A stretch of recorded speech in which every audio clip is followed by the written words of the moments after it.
SSC 2025 Bangla দ্বিতীয় পত্র MCQ সমাধান ঢাকা বোর্ড সেট খ।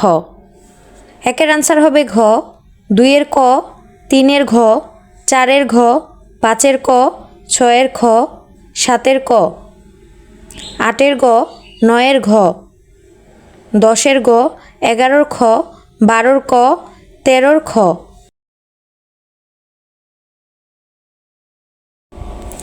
14 গ, 15 গ, 16 ঘ, 17 গ, 18 ক, 19 খ, 20 ঘ, 21 ক, 22 গ, 23 ঘ, 24 খ, 25 খ, 26 ঘ, 27 খ, 28 গ, 29 খ, 30 ক। এই ছিল আজকের সমাধান। আমার ভিডিওটি ভালো লাগলে আমার চ্যানেলটিকে সাবস্ক্রাইব করে আমার পাশেই থেকো। ধন্যবাদ।